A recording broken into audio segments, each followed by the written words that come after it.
हाय and नमस्कार। मैं परवीन सिंह आप सब लोगों का मैथ प्लेटफॉर्म के यूट्यूब चैनल पर हार्दिक स्वागत करता हूँ।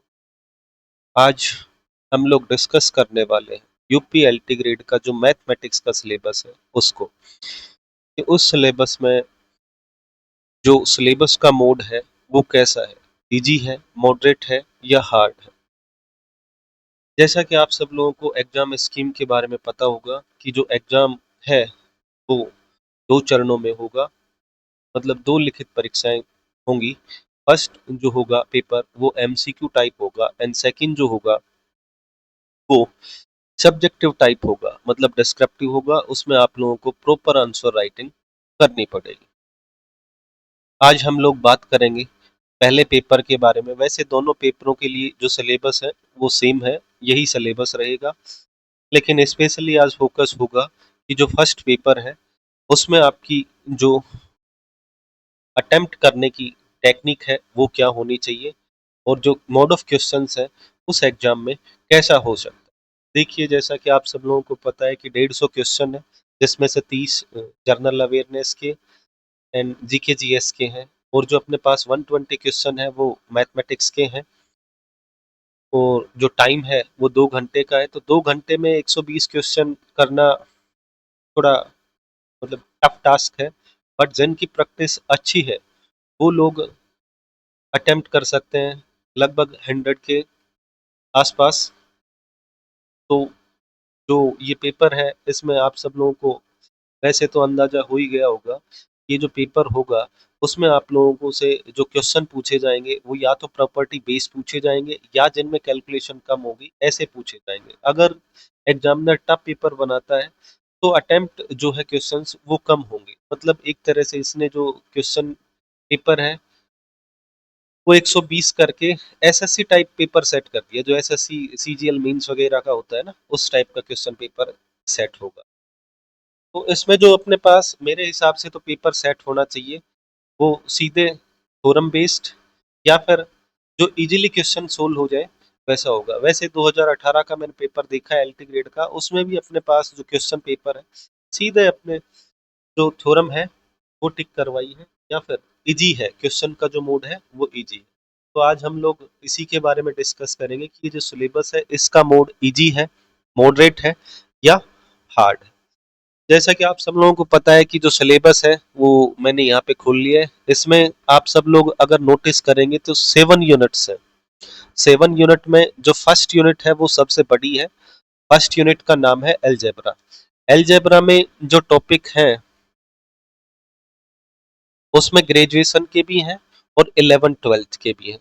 बेसिकली यहाँ तक तो जो सिलेबस है ये theory of equation, AP GP, sum of squares and cube of natural numbers, यानी कि अगर आप लोग चेक करोगे composition of relation, inverse of function, binary operation, set, group, ये यहाँ तक तो दिखा रहा है आपको इसका 12th का फर्स्ट एंड सेकंड चैप्टर से एनसीईआरटी के। और ये जो अपने पास आगे का स्टार्ट हो गया ये वाला,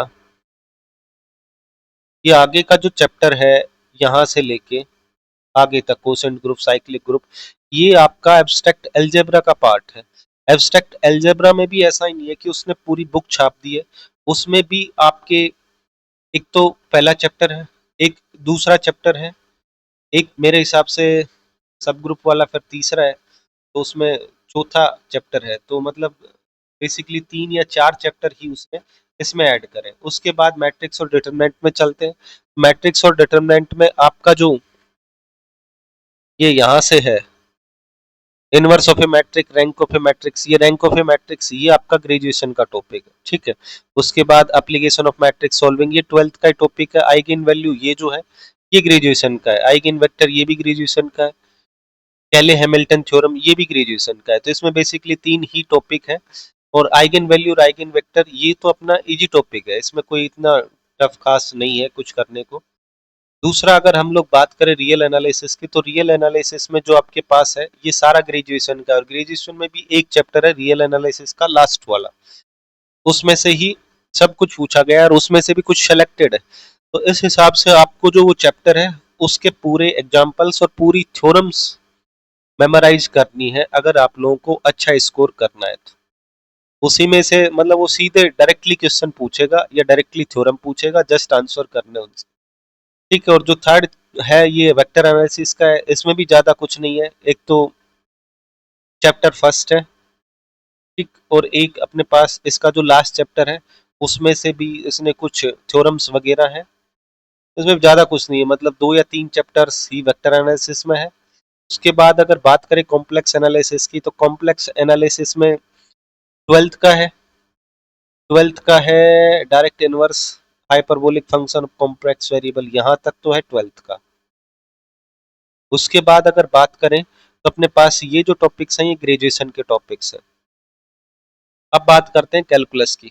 कैलकुलस देखो, कैलकुलस में ग्रेजुएशन का भी और ट्वेल्थ का भी दोनों शामिल है। लेकिन जो पिछला 2018 का पेपर हुआ है उसमें कैलकुलस में ग्रेजुएशन के पोर्शन से ज्यादा क्वेश्चन आए हैं। अप्रोक्स 14-15 क्वेश्चन दोनों से मिला के बने। और ऐसा नहीं है कि ट्वेल्थ वाले से नहीं आए, ट्वेल्थ वाले से पोर्शन से भी आए हैं, बट उससे थोड़े ज्यादा आए। तो वो आप लोग देख लेना 2018 का पेपर। अगर आप लोग कहोगे तो मैं उसका लिंक आपको डिस्क्रिप्शन में टेलीग्राम का प्रोवाइड करवा दूंगा, और वहां से आप लोग जाके इसको डाउनलोड इजीली कर सकते हैं। उसके बाद बात करते हैं छठे चैप्टर की या छठी यूनिट की। तो जो छठी यूनिट है वो कंप्लीटली आपकी बेस्ड है 11th-12th से। 11th-12th में भी इतना टफ नहीं है। ये जो अपना बेसिक ऊपर का जो टॉपिक है ये वाला, general equation of second degree and its classification as pair straight line circle. अब इसमें तो वो जो इक्वेशन है आपके पास जर्नल इक्वेशन, वो वाली a x square plus b y square plus 2g(x) plus 2f(y) plus 2h(xy) plus c बराबर 0, मतलब उसको कैटेगराइज करना है कि वो इक्वेशन किसको रिप्रेजेंट कर रही है। सर्किल को रिप्रेजेंट कर रही है, लाइन पेयर को कर रही है, पैराबोला को, एलिप्स को, या हाइपरबोला को। उसके बाद असम्पटोट ऑफ हाइपरबोला, ये भी जस्ट ट्वेल्थ का ही टॉपिक है। Transforming of origin and rotation of axes, ये भी ट्वेल्थ का ही टॉपिक है, इतना टफ नहीं है, इजी है। उसके बाद यहाँ पे नीचे जो है ये टॉपिक, ये है 3D का टॉपिक। 3D के में भी बिल्कुल आसान है, ज्यादा कुछ टफ नहीं है। उसके बाद स्टैटिक्स एंड प्रोबेबिलिटी जो है ये अपना प्योर ट्वेल्थ का टॉपिक है, इसमें भी ज्यादा कुछ नहीं है, इजी चैप्टर्स हैं। अच्छा, बुक अगर आप लोग लेना चाहो इसके लिए तो मैं तो बोलूंगा SR सैनी की जो बुक है वो मेरे हिसाब से सफिशिएंट रहेगी। उसमें प्रीवियस ईयर के क्वेश्चंस हैं, अगर आप लोग वो लगा लेते हो तो आपका काम बन जाएगा। अच्छा, और वैसे हम लोग हमारे जो चैनल पर अब जो सीरीज लाएंगे उसमें हम लोग SR सैनी का ही सॉल्यूशन करवाएंगे बेसिकली। और सेकंड जो ऑप्शन होगा वो RD शर्मा का होगा। तो RD शर्मा और SR सैनी दोनों बुक्स यहाँ पर हम लोग सोल्व करवाएंगे। पहला जो हमारा वीडियो लेक्चर होगा वो बेस्ड होगा 3D पर, तो हम लोग 3D से स्टार्ट करेंगे। उसके बाद 3D में थ्योरी, फिर उसके कुछ क्वेश्चन, फिर थ्योरी, फिर क्वेश्चन, और लास्ट में अपने पास जो 200-300 क्वेश्चन है एक टॉपिक के, वो हम लोग प्रोवाइड कराएंगे विद सॉल्यूशन आपको इस चैनल पर। तो आप लोग भी इस चैनल से जुड़ जाइए, सब्सक्राइब करिए, शेयर करिए वीडियो से ज्यादा, ताकि हमारे जो वीडियोस हैं वो आपके पास प्रॉपरली आ सके, उनकी रीच आप तक हो, और आप लोग अपनी तैयारी को अच्छे से कर सके। बाकी आप लोग अपनी तैयारी करते रहिए, and best of luck for your exams and your preparation. Thank you for listening.